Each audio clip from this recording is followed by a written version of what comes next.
j'espère que ça va. Je suis trop contente de vous retrouver pour un nouvel épisode et aujourd'hui on va parler de mes 10 conseils pour gagner du temps, optimiser son temps, être plus efficace, réussir à tout gérer. Je sais pas comment je vais l'appeler, mais c'est un peu cette idée-là.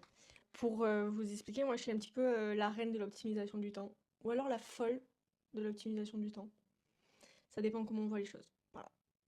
Ma mère elle vous dirait que je suis un peu la folle quand même. Ouais. Parce que je fais toujours hyper attention à mon temps, ne pas perdre de temps, enfin je suis folle.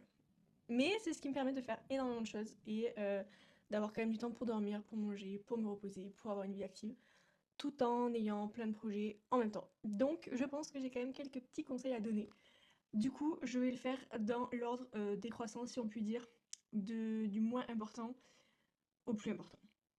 Et le dernier, c'est vraiment celui qui fera toute la différence. Enfin, franchement, s'il y a un seul conseil, c'est lui, quoi. Donc restez jusqu'à la fin. Alors, mon premier conseil, ça va être d'arrêter de voir le repos comme quelque chose de productif. Voilà.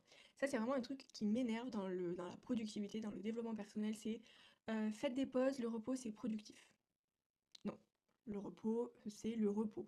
Et en fait, ça m'énerve que même le repos devienne quelque chose de productif, en fait. On n'est pas tout le temps obligé d'être productif, et quand on se repose, par définition, on n'est pas productif. Même si oui, se reposer va faire qu'on sera plus en capacité d'être productif ensuite, bah, je trouve que c'est un peu toxique de voir même le repos comme quelque chose de productif. Genre, tu prends du repos parce que tu en as besoin, mais tu prends pas du repos pour être productif. Et aussi, entre parenthèses, tout ce qui est prendre soin de sa santé mentale, avoir de la vie sociale, des activités qui nous plaisent, se reposer, c'est aussi le concept de vivre. Voilà, je pose ça là. C'est pas mal aussi. Ça, c'était mon premier conseil, qui est un peu bateau, mais je pense que ça remet un petit peu les bases de comment moi je vois la productivité. Le repos, c'est pas productif. Le repos, c'est nécessaire quand j'en ai besoin. Et c'est pas productif. Voilà.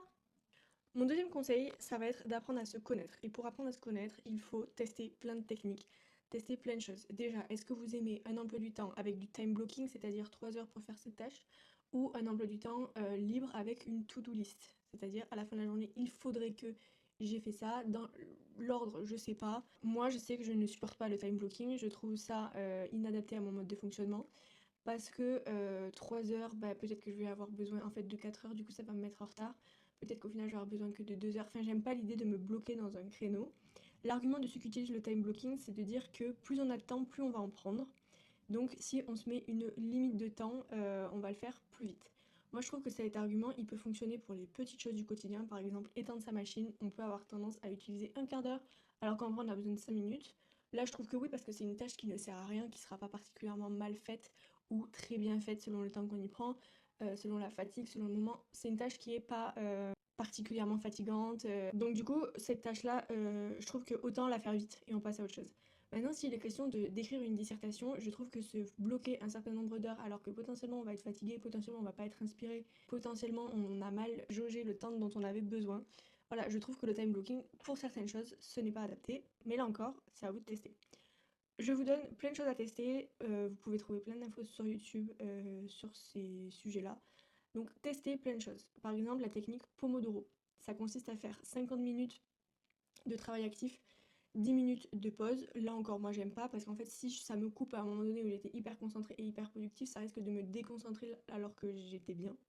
Donc j'aime pas Pomodoro. Maintenant, pour les personnes qui oublient de faire des pauses ou qui sont vite fatiguées, c'est pas mal. Pour les personnes qui ont aussi énormément de difficultés à s'y mettre, ça peut permettre d'anticiper la pause. Moi, anticiper la pause, ça me fait juste penser à la pause. Donc du coup, j'ai pas envie de travailler. Voilà. Mais le but de ce conseil-là, c'est de vous dire, testez un maximum de choses. Il y a aussi la règle des 3 minutes que vous pouvez tester, c'est-à-dire tout ce qui peut se faire en moins de 3 minutes, je le fais. Il y a aussi la règle des 3 priorités par jour que vous pouvez tester, c'est-à-dire on fait une to-do list et il y a 3 choses qu'il faut absolument qu'on ait fait ce soir. Moi, j'aime pas ce mode d'organisation parce que j'aime une organisation qui est beaucoup plus intuitive où je fais ce que je veux quand je veux. Alors, on dirait que du coup, je ne fais que les choses que j'aime, pas du tout. Quand il est question de rédiger, ben, certes que vraiment c'est compliqué pour moi. J'ai pas envie de le faire, mais on va dire que c'est le moins pire des moments pour le faire. Donc, je le fais au moment qui est le moins pire pour moi, qui va me demander le moins d'efforts. qui va faire que je vais le moins procrastiner. Voilà, je peux parler de ça puisque moi je fais des études que j'aime pas. Donc forcément, il y a vraiment des devoirs que j'ai pas envie de faire. Genre là en ce moment, je suis en train de rédiger mon rapport de stage. Franchement, j'ai pas envie de le faire. J'essaie de le faire au moins pire des moments. C'est-à-dire, si vraiment j'ai pas envie de rédiger mon rapport de stage, je le fais pas. Parce que je ne conçois pas de se forcer à ce point à faire des choses qu'on déteste, surtout quand ça nous épuise mentalement comme moi. Si c'est pour que ça me pourrisse la journée, mon rapport de stage, c'est pas la peine. Si j'ai pas envie, je le fais pas. Une dernière chose à laquelle j'ai pensé que vous pouvez tester, c'est votre chronotype. Essayez de comprendre votre chronotype, comment vous marchez. Euh, on a tous un chronotype. Maintenant, ça veut pas dire que toutes les journées se ressemblent. Moi, je suis plutôt productive le matin et à partir de la digestion, ça devient catastrophique. Mais ça veut pas dire que tous les jours à 9h, je suis hyper active et je fais plein de trucs. Voilà, donc je trouve que le chronotype, c'est une bonne information pour se repérer et se connaître, mais surtout savoir reconnaître quand est-ce qu'on a l'énergie. Maintenant, bon, vous l'aurez compris, moi, toutes les choses hyper strictes, on met les choses dans des cases, des horaires et tout, moi, c'est pas du tout pour moi, ça m'angoisse énormément, donc ça marche pas, mais pour une personne qui ne connaît pas du tout son chronotype, qui ne sait pas quand est-ce qu'elle est productive, quand est-ce qu'elle peut faire telle tâche, ça peut être un très bon moyen de commencer. Moi, comment je fais, c'est que je travaille quand je suis disposée à travailler, quand j'ai assez d'énergie, et si j'ai envie de travailler et qu'il est 22h, je travaille. Pourquoi s'en empêcher? À part si le lendemain matin, je sais qu'il faut que je me réveille très tôt et que c'est pas raisonnable parce que je vais être fatiguée, là non. Mais sinon, en général, je travaille. C'est pas parce que c'est plus l'heure de travailler dans la norme que je vais pas travailler. Puisqu'en fait, si j'ai envie de travailler, autant le faire du coup, parce que ça sera fait. Donc c'est génial. Donc pour rejoindre ce conseil-là, mon troisième conseil, c'est de ne pas travailler quand on est fatigué. Ou que vraiment on n'a pas envie. Pourquoi? Parce que déjà, travailler quand on est fatigué, ça sert à rien. Vous allez faire en beaucoup de temps ce que vous pourriez faire en beaucoup moins de temps. Enfin, moi, quand j'étais en stage, le matin, j'arrivais, j'étais pleine d'énergie. Je faisais un travail qui était assez rébarbatif. Certains jours, c'était de remplir des tableaux. Le matin, je pouvais réussir à remplir, je sais plus moi, 50 lignes à l'heure. Et l'après-midi, 20. Parce qu'en fait, j'étais fatiguée, plus concentrée. Et c'est là que je me suis dit, il va falloir faire des pauses déjà. Parce que vraiment, j'ai oublié de faire des pauses, donc ça marche pas. Et surtout, en fait, profite de l'énergie que tu as. Et quand t'en auras plus, essaye de faire autre chose. Ça sert à rien, en fait, de passer du temps à faire quelque chose que tu pourrais faire en 2 fois moins de temps. Ça ne sert à rien, enfin c'est totalement inutile, c'est une perte de temps. Donc quand on a la possibilité de faire une pause, quand on voit que ça marche plus, que notre cerveau il ne va pas aussi vite que d'habitude, qu'on perd un temps fou, bah venez on va faire la sieste quoi. On va faire la sieste, on va sortir, on va faire les courses, on va faire à manger, on va s'occuper du ménage, enfin je sais pas. Moi je vois les choses comme ça, c'est-à-dire si je suis pas à fond, ça sert à rien en fait, quelque part ça revient à une perte de temps. Parfois on peut pas se permettre de ça quand on est en révision des partiels et que genre toute heure est bonne à prendre on le fait. Mais c'est vrai que si on a un peu plus de largesse dans notre emploi du temps, moi je préfère travailler comme ça. Si je travaille pas bien, je travaille pas. Sinon je perds du temps en fait. Et en fait derrière je vais être beaucoup plus productive à d'autres moments et je vais les rattraper et je vais pas accumuler la fatigue. Moi en période de partiel, je vois que tous mes amis, enfin les gens autour de moi et tout peuvent travailler jusqu'à 9h, 10h par jour. Moi en période de partiel, je travaille moins qu'en période de cours. Parce que je travaille que quand je suis efficace. Si je suis pas efficace, je travaille pas. Donc ça peut m'arriver qu'en période de révision, je travaille 4 heures par jour. Parce que 9h, ça m'épuiserait. Et en fait, je serais bien moins productive, j'arriverais au partiel bien plus fatiguée. Et en fait, j'ai testé, hein, j'ai fait les deux. Et au final, j'ai eu à peu près les mêmes résultats et j'ai eu mieux la deuxième fois. Et c'est vrai.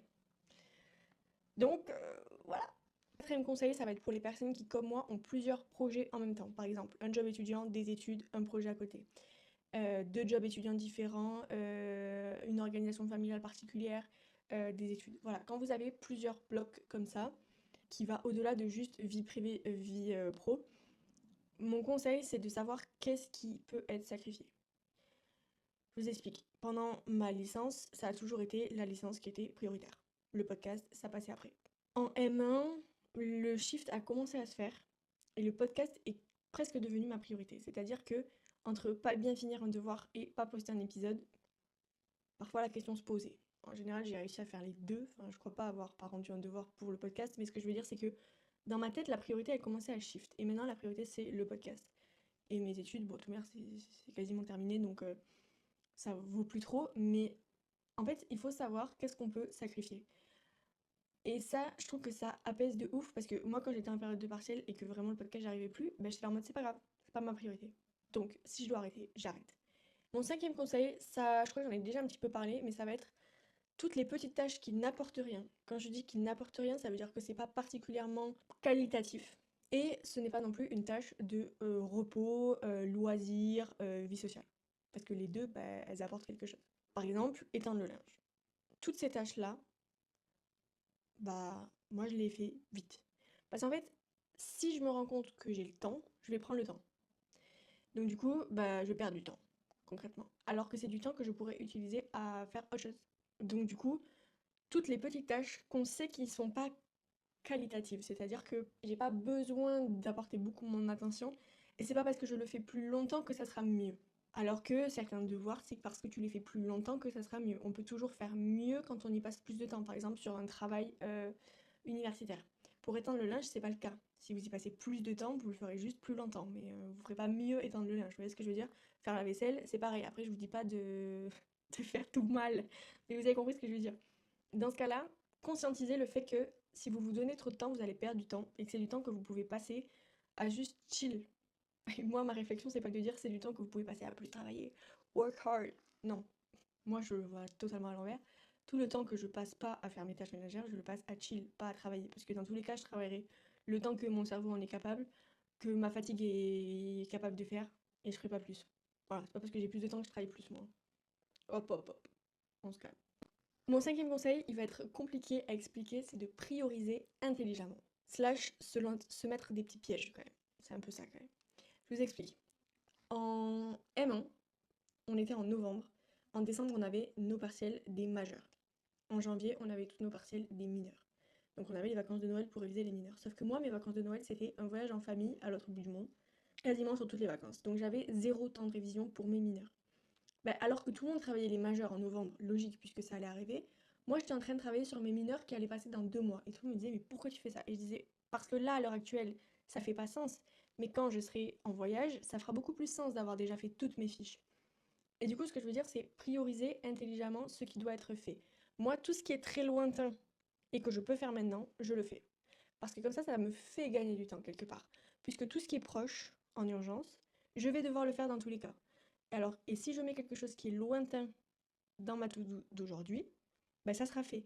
Et ce qui doit aussi être fait aujourd'hui, ça sera fait aussi. Donc à la fin de la journée, j'aurai fait tout ce qui doit être fait aujourd'hui, plus tout ce qui doit être fait pour dans une semaine. Je sais pas trop si c'est clair, mais c'est un peu quelque part me mettre des pièges, parce que si je commence par ce qui doit être fait aujourd'hui, ben à la fin, je vais être un peu en mode oh j'en ai marre, j'ai plus envie de continuer, ben je vais m'arrêter, puisque dans tous les cas, ce qui doit être fait aujourd'hui a déjà été fait. Et sauf que dans ma logique à moi, eh ben, une fois que j'ai fini ce qui doit être fait dans une semaine, eh ben, j'ai tout ce qui doit être fait pour aujourd'hui.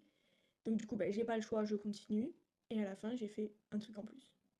Je sais pas si c'est clair, mais je fonctionne pas mal comme ça. Un autre truc, c'est que je vais me caler des trucs à des moments où je sais que ça va être juste un temps. Pourquoi? Parce que je vais être obligée de le faire vite, du coup.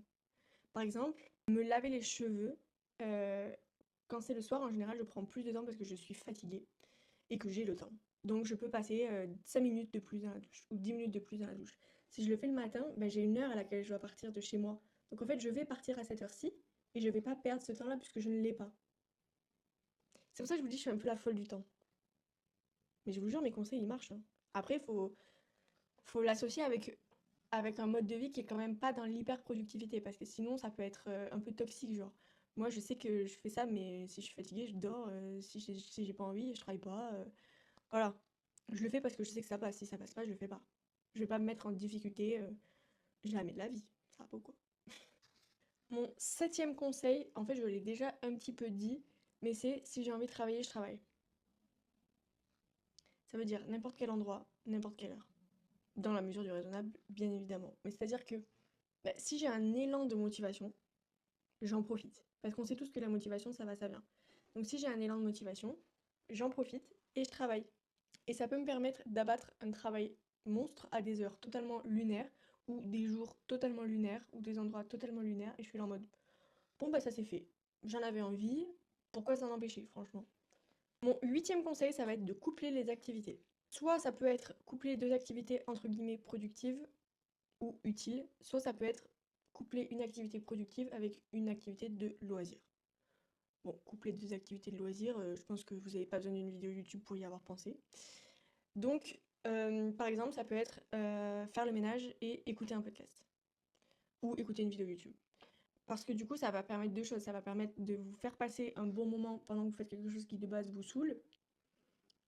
Ou alors, ça va aussi vous permettre de vous cultiver sur un sujet. Par exemple, si vous écoutez un documentaire ou si vous écoutez un podcast. Bref. La deuxième chose, ça va être de coupler deux choses qui sont productives. Par exemple, passer des appels. Alors ça peut vous paraître hyper bizarre, mais moi quand avec mes amis, on fait des appels groupés de temps en temps quand on y arrive.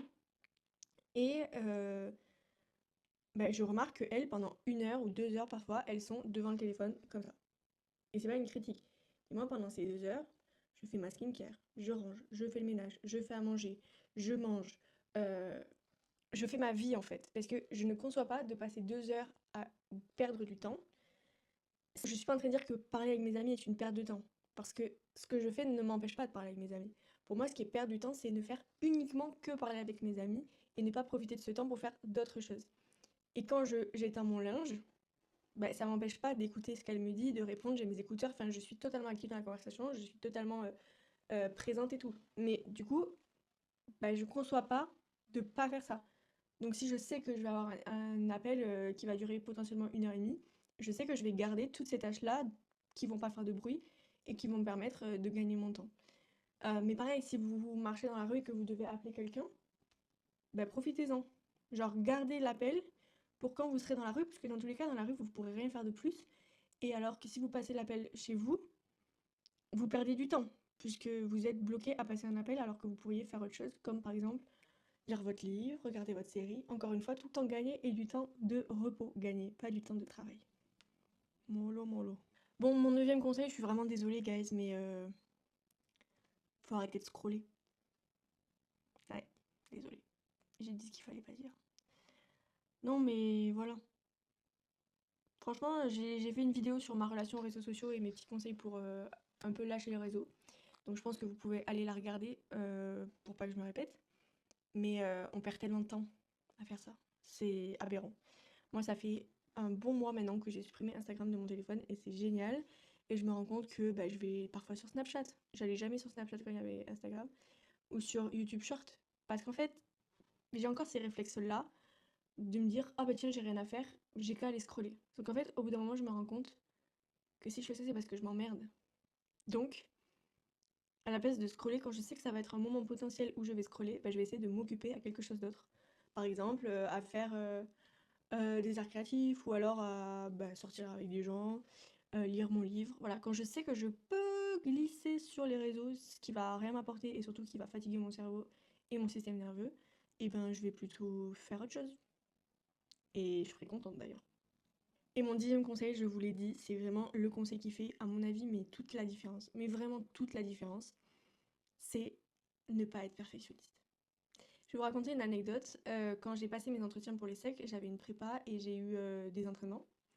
Et il y a un mec à la lecture de mon CV, un des coachs là, qui dit ah tiens, major de promo, tu dois être hyper perfectionniste. Enfin, c'était hyper condescendant la manière de le dire. En mode le syndrome de la première de la classe ou je sais pas quoi. Tu dois être hyper perfectionniste. Ou alors ah ça sent le perfectionnisme et tout. Et en fait, j'étais là, mais ta gueule. Franchement, il m'a gavé à dire ça.